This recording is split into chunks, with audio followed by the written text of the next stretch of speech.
अस्सलाम वालेकुम, आप देख रहे हैं समा। मैं हूं फराज अहमद और मैं हूं सिद्रा मीर। बुलेटिन का आगाज समा तहलका के साथ। हम लॉन्ग मार्च के लिए तैयार हैं। नवाज शरीफ भी वापस आए और लॉन्ग मार्च का हिस्सा बने।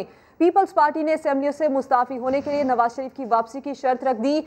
जियालो ने जिमनी और सेनेट इलेक्शन लड़ने का फैसला भी कर लिया। जी हां, सेंट्रल एग्जीक्यूटिव कमेटी इजलास में कानूनी माहिरीन ने राय दी कि अपोजिशन के इस्तीफों से सेनेट इलेक्शन नहीं रुकेंगे।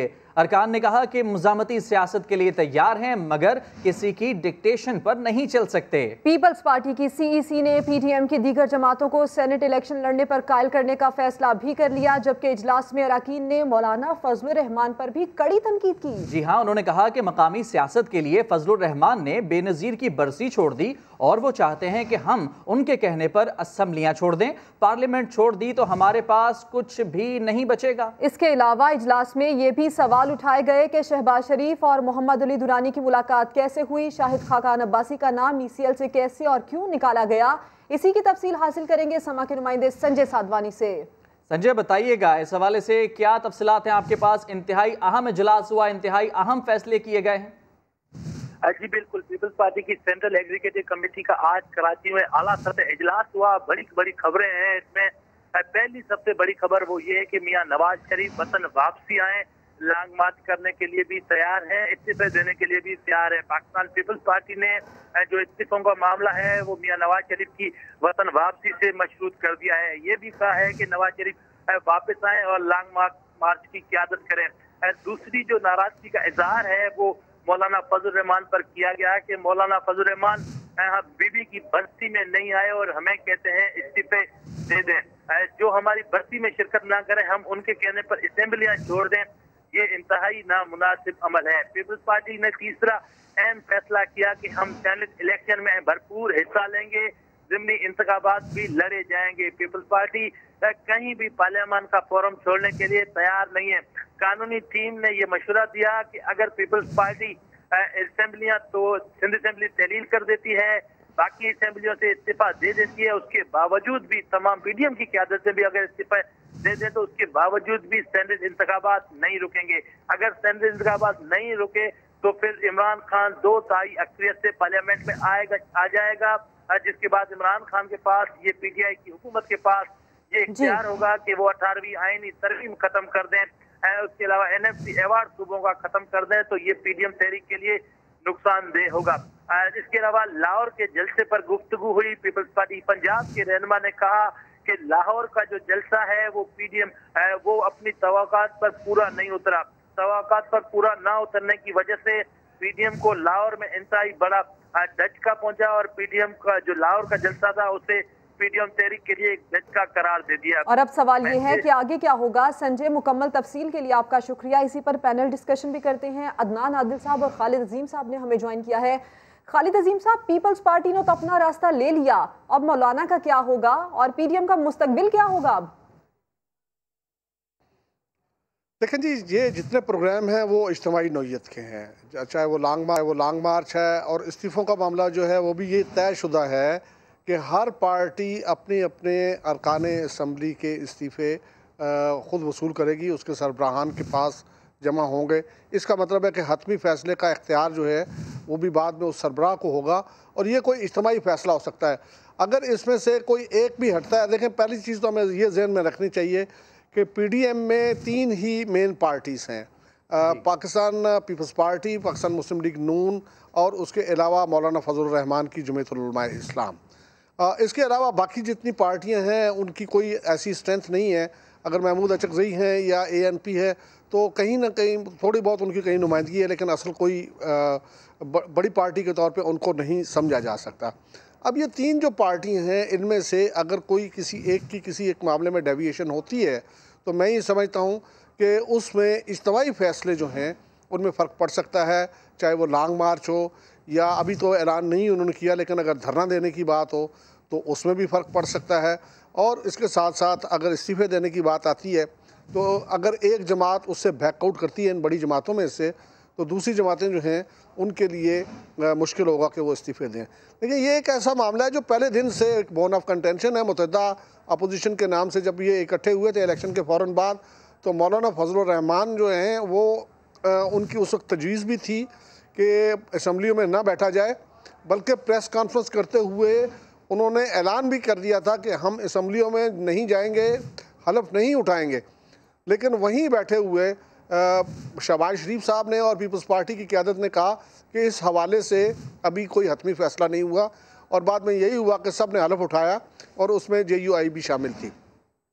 तो ये सारी चीज़ें अगर किसी एक साइड से कोई एक पार्टी जो है वो किसी वजह से भी उसके लिए कोई भी बहाना तलाश करे, उसके लिए कोई भी उज़र रखे, खालिद साहब बज़ाहिर तो ऐसा ही लग रहा है कि बहुत जोरों शोर से साथ चलते चलते पीपल्स पार्टी ने अचानक से अपना रास्ता इख्तियार कर लिया है। अदनान आदिल साहब ये बता दीजिएगा कि मौलाना फजलुर रहमान की अगर बात करें तो आज के CEC के इजलास में बड़ी तनकीद की गई है कि वो बरसी में नहीं आए, उनके कहने पर असम्बलियाँ हम कैसे छोड़ दें। दूसरी जानिब JUI फे और JUI पाकिस्तान टूट चुकी हैं, 2 जमातें बन चुकी हैं। क्या आपको लग रहा है कि आगे जाके एक दफ़ा फिर वही सूरत हाल हो जाएगी, मौलाना के साथ अकेले PDM का झंडा पकड़े रह जाएंगे? देखिए, मुझे तो लगता है कि PDM का इत्तेहाद बराए नाम इत्तेहाद रहेगा, एक कॉस्मेटिक, क्योंकि इकट्ठे रहने से इन सब की बार्गेनिंग पोजीशन बढ़ जाती है।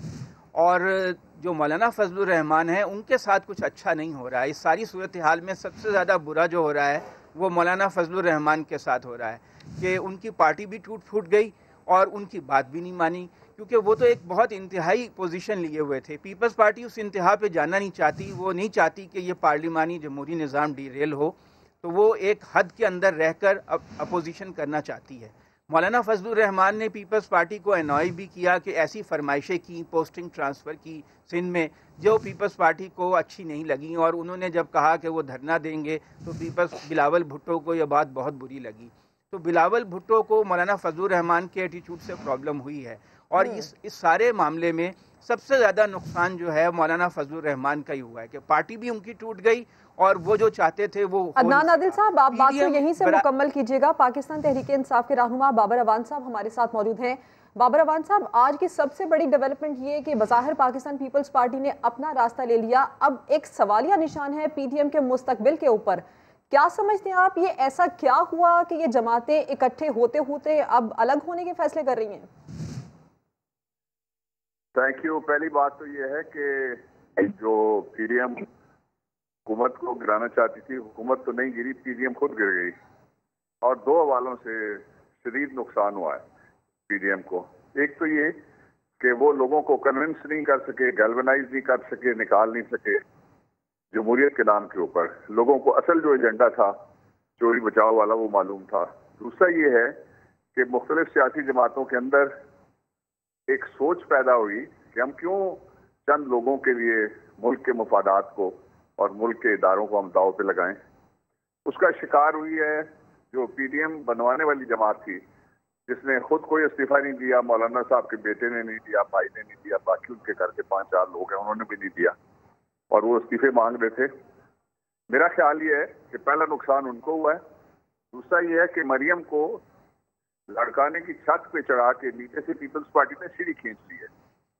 अब उनके लिए ना ऊपर रहने का कोई रास्ता है और ना कोई नीचे उतरने का रास्ता है जी। इसलिए कि उन्होंने ये समझा था कि ये कोई किसी फिल्म की शूटिंग हो रही है और जिसमें हम स्क्रिप्ट के मुताबिक चलते रहेंगे। सियासत में ऐसा नहीं होता, कौमी मामलात में ऐसा नहीं होता। अब नवाज शरीफ के पास कोई चारा नहीं रह गया। इसका दूसरा नतीजा ये निकला है कि वो वापस आए। अगर वो सियासत करना चाहते हैं तो पीपल्स पार्टी ने उनको इशारा दे दिया था पहले ही कि पीपल्स पार्टी के किसी जलसे में नवाज शरीफ की तकरीर नहीं कराएगी। उनको वो डिसाइफर नहीं कर सके वक्त पे कि उनके साथ क्या हो रहा है। और फिर जो अगली बात यह है कि आज आप समझ लीजिए कि फातिहा भी पढ़ दी सबने PDM की सियासत के ऊपर, इसलिए कि पीपल्स पार्टी न सिर्फ जो वहाँ के ज़िमनी इंतखाबात है उनमें हिस्सा लेगी बल्कि सेनेट का हिस्सा भी रहेगी। तो इसका मतलब ये हुआ सेनेट 2 जगह पे है, 4 सूबों के अंदर सेनेट है और नेशनल असेंबली में भी सेनेट का। ICT के जो मेंबर्स हैं वो इस्लामिक कैपिटल टेरिटरी जो एक और कॉन्स्टिट्यूशनल यूनिट है फेडरेशन ऑफ पाकिस्तान का, तो वो यहाँ से भी जाहिर है फिर वो इलेक्शन में हिस्सा लेंगे। तो इसलिए इस्तीफों वाला मामला भी खत्म हो गया।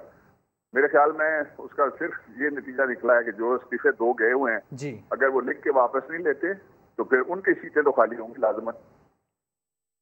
बिल्कुल बाबर साहब, पीडीएम इत्तेहाद पर एक ख़तरे की तलवार इस वक्त मंडलाती दिखाई दे रही है। बहुत शुक्रिया आपका समा को वक्त देने के लिए। अदनान आदिल साहब, इससे पहले जो बात हो रही थी, जो ट्रायंगल है पीपल्स पार्टी, नून लीग और JUI-FA एक दूसरे पर डिपेंड करते हैं, बहुत बुरी तरह से इस वक्त ये इत्तेहाद मुतासिर होता दिखाई दे रहा है, क्या कहेंगे?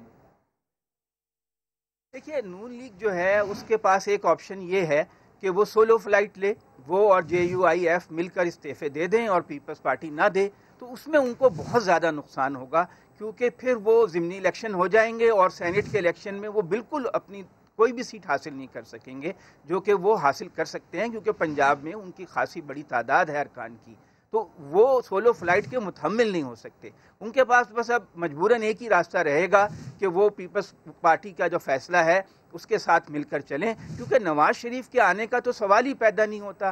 पीपल्स पार्टी ने शर्त ही ऐसी रखी है कि 9 मन तेल ना होगा ना राधा नाचेगी, क्योंकि नवाज शरीफ अगर आना ही होता तो वो जाते क्यों, और 1 साल हो गया उन्हें गए हुए, अब तक तो वो आ जाते, वो तो किसी अस्पताल में दाखिल भी नहीं हुए।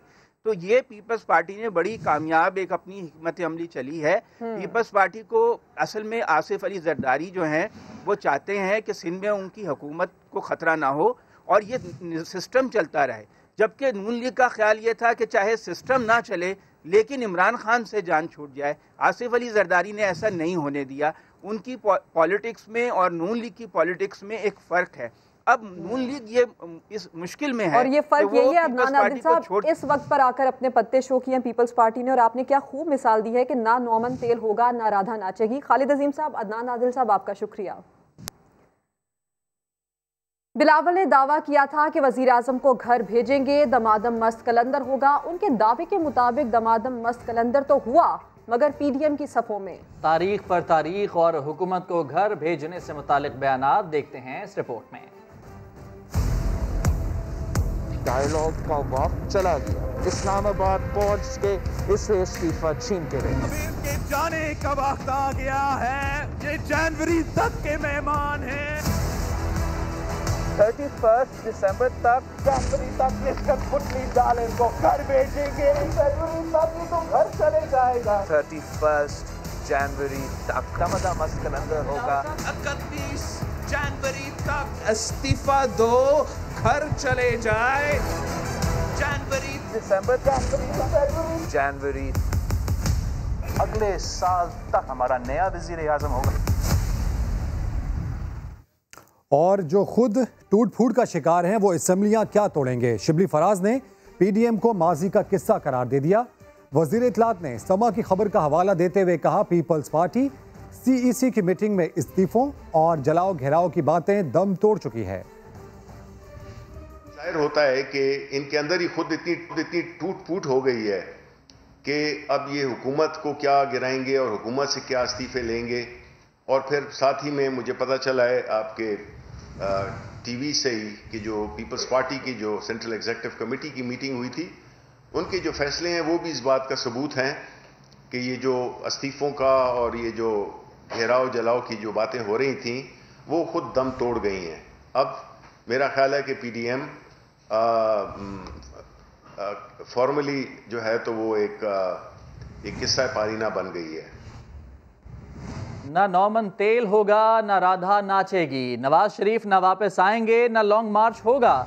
वजीर दाखिला शेख रशीद कहते हैं कि आज फजलुर रहमान के लिए सफ़े मातम बिछी है। समा के नुमाइंदे अब्बास शबीर से गुफ्तगू में कहा कि पीपल्स पार्टी सेनेट इलेक्शन में हिस्सा लेगी तो नून लीग में भी प्रेशर बनेगा। इस्तीफों का मामला खटाई में पड़ गया है, वजीर आज़म इमरान खान की सियासत का डंका बजेगा।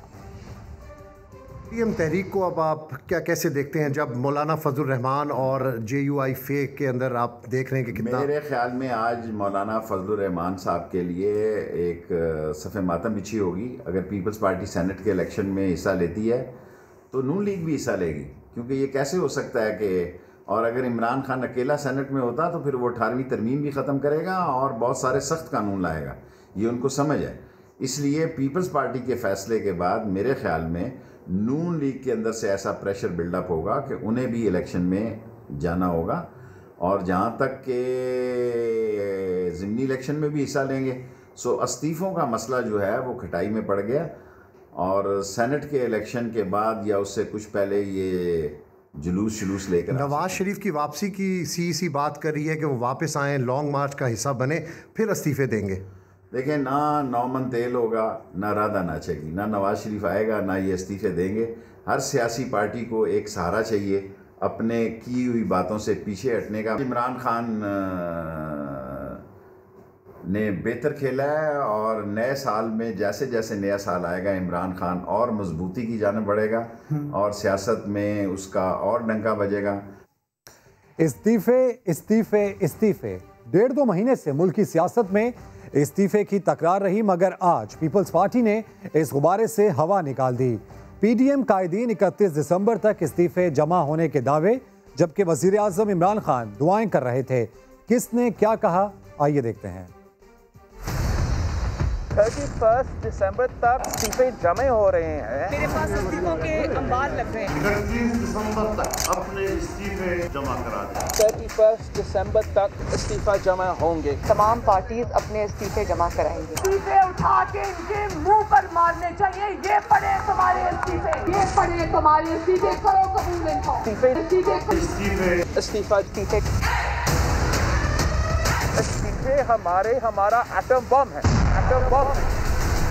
मैं तो इंतजार कर रहा हूँ कि इस्तीफे दें, दुआ कर रहा हूँ कि इस्तीफे दें। अभी आपको कहता हूँ कि इनकी पार्टी के अंदर अक्सरियत लोग इस्तीफे नहीं देंगे। और ऐसे में हुकूमत को घर भेजने वाले मौलाना की अपनी जमात टूट फूट का शिकार हो गई। मौलाना शिरानी ने JUI पाकिस्तान को JUI फेस से अलहदा करने का ऐलान कर दिया। कहते हैं कारकुन झूठों का साथ ना दें।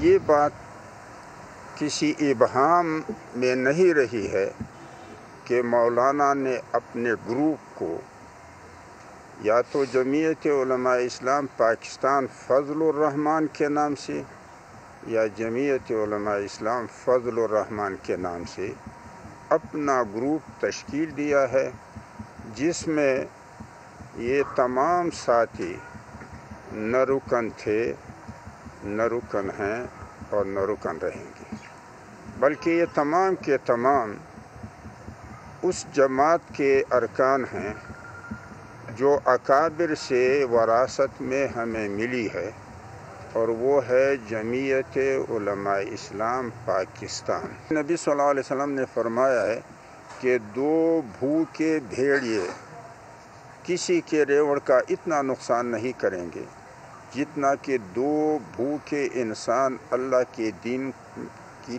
को तबाह करते हैं, एक इज़्ज़त का भूखा और दूसरा दौलत का भूखा। मौलाना फजलुर रहमान के खिलाफ आमदन से जायद असासाजात केस में नैब की जानिब से दोबारा सवालनामा भेज दिया गया है। नैब खैबर पख्तूनख्वा मौलाना फजलुर रहमान के खिलाफ आमदन से जायद असासाजात केस की तहकीकात कर रहा है। पहले सवालनामे का जवाब मौसूल न होने पर नैब ने मौलाना फजलुर रहमान को दोबारा सवालनामा भेज दिया है, जो उनकी DI खान की रिहाइशगाह पर भेजा गया है। चौकीदार ने यह कहकर सवालनामा वसूल करने से इनकार कर दिया कि मौलाना साहब घर पर नहीं हैं। मुआविन खुसूसी बराए इत्तलात पंजाब फिरदौस आशिक अवान कहती हैं मौलाना 2 बच्चों से गुड्डा गुड्डी खेल रहे हैं, स्पीकर इनके इस्तीफों का इंतजार कर रहे हैं। आसिफ जरदारी ने पैगाम दे दिया कि मौलाना और नून लीग हमें ना बताएं कि हमें क्या करना है।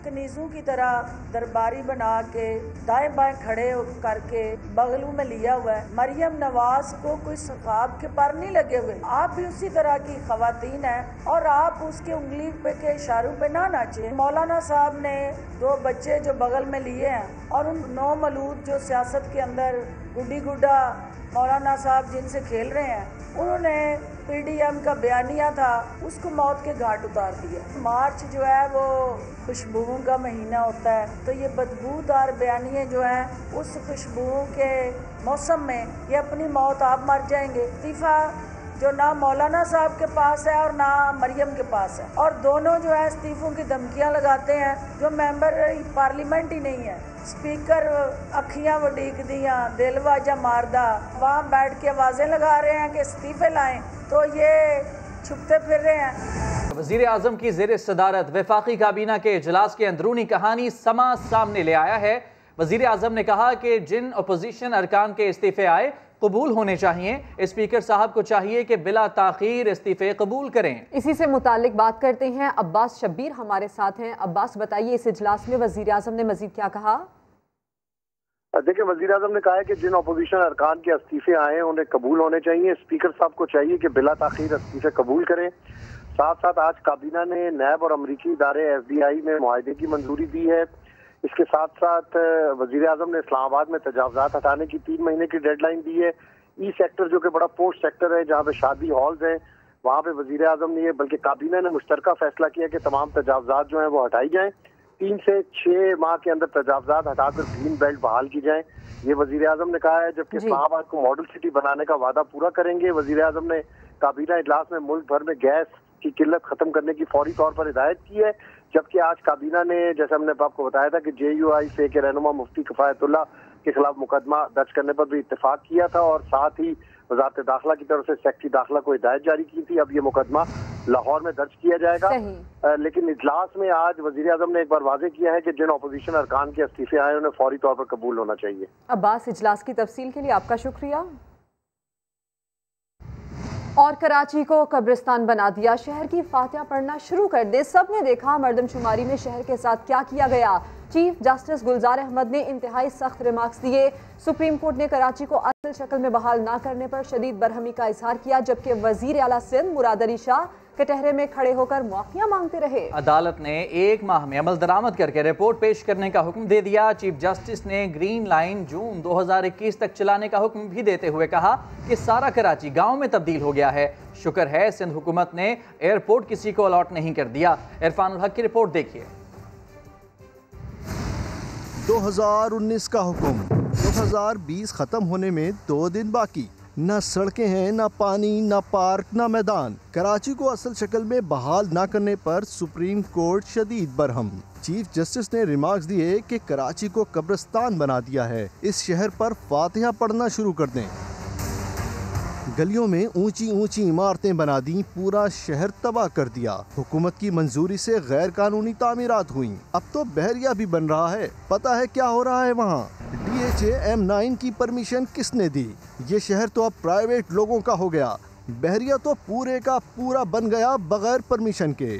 सिंध बिल्डिंग के एक आदमी के साथ पूरा माफिया चलता है। DGSPCA ने कहा कि मुझे हुकूमत की सपोर्ट है, काम करूंगा। चीफ जस्टिस ने रिमार्क्स दिए कि आपने इतनी कमजोर बैकिंग का जिक्र किया जिसका वजूद ही नहीं। हुकूमत होती तो ये हाल होता।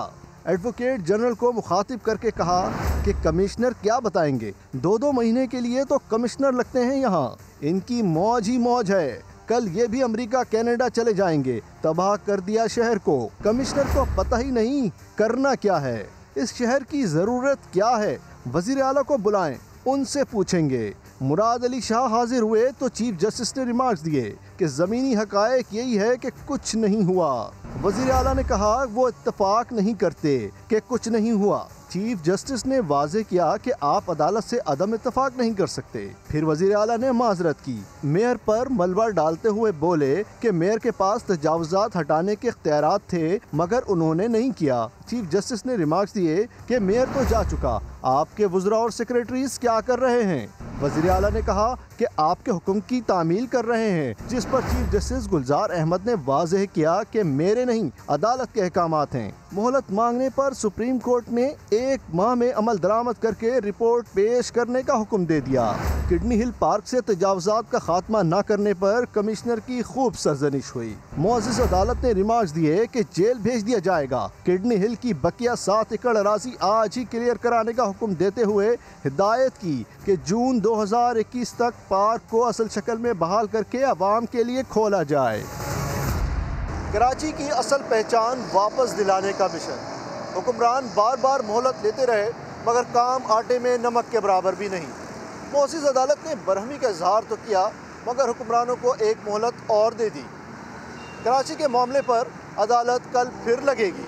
कैमरामैन कासिम रईस और मोहम्मद रिजवान के साथ इरफानुल हक, समा, कराची।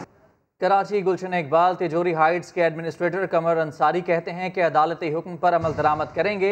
तिजोरी हाइट्स 13 मंजिला प्रोजेक्ट है। 170 से जायद फ्लैट्स हैं जो कि 100% बुक हो चुके हैं। इस वक्त समा के नुमाइंदे खुर्शीद आलम के हमरा मौजूद हैं, मज़ीद उनसे जानेंगे। बताइए खुर्शीद। जी बिल्कुल, मैं इस वक्त मौजूद हूँ तिजोरी टावर के उस साइट पे जिसके बारे में सुप्रीम कोर्ट ने कहा है कि कमिश्नर कराची इसको फौरी तौर पर अपनी तहवील में ले लें। ये 13 मंजिला प्रोजेक्ट है और हमारे कैमरामैन इम्तियाज़ आपको दिखाएंगे, उसका मॉडल भी है। और इस वक्त यहाँ पर हमारे साथ मौजूद हैं इस प्रोजेक्ट के जो एडमिनिस्ट्रेटर हैं कमरुल हुदा अंसारी साहब। मैं उनसे मालूम करूँगा। 170 से प्लस फ्लैट हैं, 13 मंजिला बिल्डिंग है और अल्हम्दुलिल्लाह सुम्मा अल्हम्दुलिल्लाह हमारे 100% फ्लैट बुक हो चुके हैं। ऑनरेबल सुप्रीम कोर्ट का ऑर्डर है, उसको हमने एक्सेप्ट किया है खुले दिल के साथ और हम नेक्स्ट जो भी ऑर्डर आएंगे हम उसको खुले दिल से एक्सेप्ट करेंगे। अभी तक मुझे से किसी अलॉटी ने कोई रब्ता नहीं किया और उम्मीद है कि बहुत ही पॉजिटिवली रिस्पांस आया है पहले भी हमारे अलॉटीज़ का। अब आगे हम देखते हैं क्या होता है। ये है वो प्रोजेक्ट जो अभी चंद मंजिला ही बन पाया है, लेकिन सूरत हाल ये है कि यहाँ पर कमिश्नर कराची की टीम का इंतज़ार किया जा रहा है और देखना यह है कि उनकी टीम के कितने लोग यहाँ आते हैं और उसके बाद क्या सूरत हाल मज़ीद रूनुमा होती है। जी खुर्शीद आलम, अपडेट करने के लिए आपका शुक्रिया। तजावुज़ात के खिलाफ बहुत बड़े ऑपरेशन के बावजूद कराची की शाहराहों पर ट्रैफिक जैम क्यों रहता है? वो कौन सी लाखों रुकावटें हैं? करोड़ों रुपए की वो कौन सी चहल पहल है जो शहर का ट्रैफिक रवान नहीं होने देती? जी हाँ, समा ने जो खोज लगाया बहुत कुछ सामने आया। क्या सामने आया देखते हैं अहमद रहमान की रिपोर्ट में। कराची में तजावुज़ात के खिलाफ तारीखी कार्रवाई की गई। इम्प्रेस मार्केट हो या शहर का कोई और इलाका, जहां गैर कानूनी तामीरात थी उन्हें भरपूर अंदाज में गिराया गया। लेकिन क्या वजह है कि शहर में ट्रैफिक जाम का मसला हल नहीं किया जा सका? वो कौन है जो नहीं चाहता कि कराची में ट्रैफिक रवां दवां चले? आइए हम आपको दिखाते हैं। ट्रैफिक जाम की असल वजह है शहर में लगने वाले 3 लाख ठेले। मुख्तलिफ शाहराहों के एक ट्रैक पर इन्हीं का कब्जा है। रिडी स्ट्रीट में बरसों से खड़े फल फरोशों से बात की तो पता चला पुलिस एहलकार पैसों के साथ फल भी ले जाते हैं। एक आदमी तो खाने वाले हैं नहीं, ट्रैफिक भी है, दूसरे भी है, तीसरे भी है, थाने भी है, सब कुछ है। और सबके घर को किसी को दिन में 200 देवेंगे, किसी को 100 देवेंगे, किसी को 500 देवेंगे, सारे घर पूरे करने होते हैं। कैंप वाला आ गया, हाँ वो 10-20 रुपये ले जाता, पुलिस वाला आ गया 10-20 रुपये, सैफ वाला 10-20 रुपये ले गया। तो इस तरह दिन में 100 रुपये बढ़ गए। हाँ ऐसे होता है।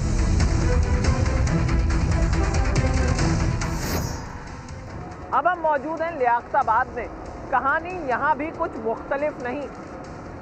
लियाकताबाद में भी हर तरफ फतारे ही फतारे हैं, लेकिन यहाँ पर रेट कुछ ज़्यादा है। पुलिस ने 150 रुपये फी ठेला जबकि केएमसी ने 50 रुपये फी ठेला रेट मुकर्रर कर रखा है। यहाँ भी पुलिस वाली गाड़ी आएगी, ये 150 रुपये लेके जाएगा, एक और आएगा 50-50 200 रुपये लेके जाएगा। यहाँ 50 रुपये अब कितने? 150 किसके और 50 किसके? कई घंटे सड़क पर इंतजार के बाद हमें पुलिस का बीटर नजर आ गया। गौर से देखें इस शख्स को, हर ठेले से 150 रुपए जमा कर रहा है। जिसके पास खुले पैसे नहीं, उसे बकाया पैसे भी बड़ी ईमानदारी से वापस कर रहा है।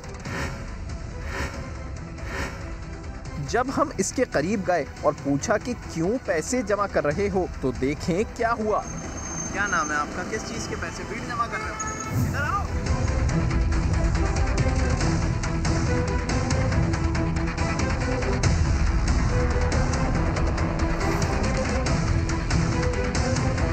सदर, Ranchhor Line, Tariq Road, Karimabad, Liaquatabad, Hyderi, North Karachi और मलीर समेत शहर भर में लगने वाले 3 लाख ठेले, जिनसे जमा होते हैं यौमिया 3 करोड़ रुपए और महाना 90 करोड़।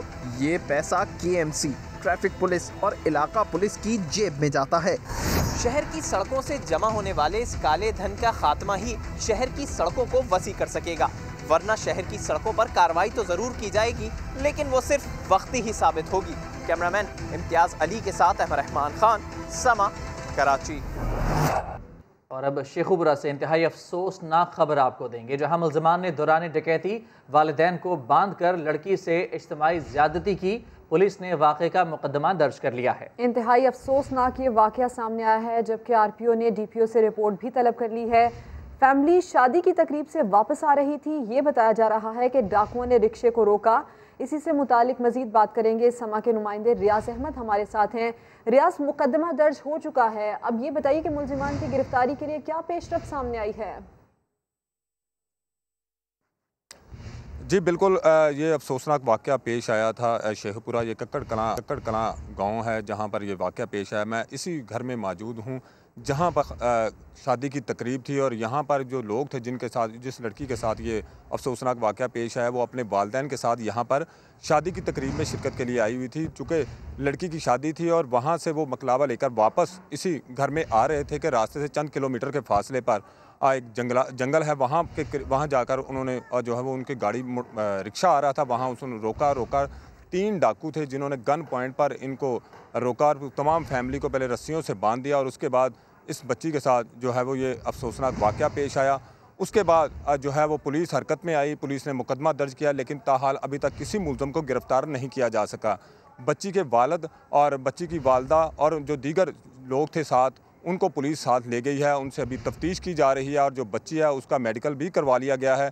मज़ीद जो है वो तफ्तीश की जा रही है ताकि असल मुल्ज़मान के जो चेहरे हैं वो शनाख्त किए जा सकें। लेकिन चूँकि रात का 7 सवा 7 बजे का वक्त था तो सही तरह शायद चूँकि वो जंगल है, जंगल में शायद चेहरे भी ना इतने वाज़ेह तौर पर वो बता सकें। लेकिन जो लोग हैं, जो रिश्तेदार थे, जो साथ थे, उनका ये कहना था कि 3 लड़के थे और तीनों की उम्रें तकरीबन 25 से 30 साल या 20 से 25 साल के दरमियान थी और तीनों जो लोग हैं वो लगते हैं कि वो मकामी हैं। पुलिस का ये कहना है कि उन मुल्ज़मान को गिरफ्तारी के लिए और आपका ये बताना है कि पुलिस मुख्तलिफ पहलुओं से तफ्तीश कर रही है। रियाज, तफसील के लिए आपका शुक्रिया। लाहौर पुलिस ने 7 साल की बच्ची से कत्ल के बाद ज्यादती के मुल्जिमान को अदालत में पेश कर दिया। वकला ने मौका मिलते ही मुल्जिमान को थप्पड़ जड़ दिए। इस हवाले से देखिए शाहिद हुसैन की रिपोर्ट। बच्ची के साथ दरिंदगी के मुर्तकिब मुल्जिमान की जिला कचहरी में पेशी। रिजवान और अल्लादित्ता को चेहरे ढांप कर मजिस्ट्रेट की अदालत में लाया गया। इस्तगासा के वकील ने अदालत को बताया मुल्जिमान ने अगवा, कत्ल और ज्यादती के जुर्म का इर्तिकाब किया। तफ्तीश करने के लिए जिस्मानी रिमांड दिया जाए। मजिस्ट्रेट ने पुलिस से इस्तफसार किया कि क्या 2 दिन का जिस्मानी रिमांड काफी है। तफ्तीशी अफसर ने रिमांड बढ़ाने की इस्तदा की, जिस पर मजिस्ट्रेट ने 4 दिन का जिस्मानी रिमांड मंजूर कर लिया। पुलिस मुल्जिमान को अदालत से वापस ले जाने लगी तो वकला ने इन्हें थप्पड़ भी मारे। दूसरी तरफ कत्ल की गई बच्ची का पोस्टमार्टम मुकम्मल करके जिस्मानी अज़ा के नमूने फोरेंसिक लेबॉर्ट्री भिजवा दिए गए। पुलिस के मुताबिक फोरेंसिक रिपोर्ट्स में मौत की वजह का तयन होगा। कैमरामैन लियाकत रशीद और रिपोर्टर जहांगीर खान के साथ शाहिद हुसैन, समा, लाहौर। और उधर कराची में 10 साल के बच्चे को ज्यादती के बाद कत्ल करने वाले मुल्जिमान पकड़े गए। मकतूल बच्चे के अहले खाना ने कातिलों को सख्त सजा देने का मुतालबा कर दिया। रिपोर्ट करेंगे शाहनवाज अली कादरी। 9 दिसंबर को मूसा कॉलोनी से अगवा होने वाले 10 साल बच्चे के कातिल कानून की गिरफ्त में आ गए। SSP सेंट्रल के मुताबिक मुल्जिम इमरान और रजा ने मकतूल को 50 रुपए दिए और बदफेली की नीयत से पैराग्राउंड में ले गए। बच्चे की मुजाहमत करने पर गला दबाकर कत्ल किया। गिरफ्तार मुल्जिमान ने दौरान तफ्तीश एतराफ़ जुर्म कर लिया। मकतूल बच्चे के अहले खाना ने कातिलों को सख्त सजा देने का मुतालबा कर दिया। मैं ये आला हुक्काम से गुजारिश करूँगा कि इसको सख्त से सख्त तरीन सजा दी जाए और जो है ना, जिस तरह से इसने हमारे बच्चे का कत्ल किया है, इस तरह से इस लिहाज से अगर देखा जाए तो इसको भी फांसी की सजा होनी चाहिए। 4वीं जमात का तालिब इल्म 9 दिसंबर की शाम घर से खेलने के लिए निकला था। 13 तारीख को उसकी FIR जो है वो दर्ज हो गई थी। 14 तारीख की सुबह FC एरिया से जो है वो झाड़ियों में से उस बच्चे की जो है लाश मिली। मूसा कॉलोनी में ये पहला वाकया नहीं, इससे पहले एक बच्ची को भी ज्यादती का निशाना बनाने के बाद कत्ल कर दिया गया था। कैमरामैन इमरान शाहिद के साथ शाहनवाज अली, समा, कराची। अभी लेंगे ब्रेक, जिसके बाद आप देख पाएंगे प्रोग्राम 7 से 8। देखते रहिए समा।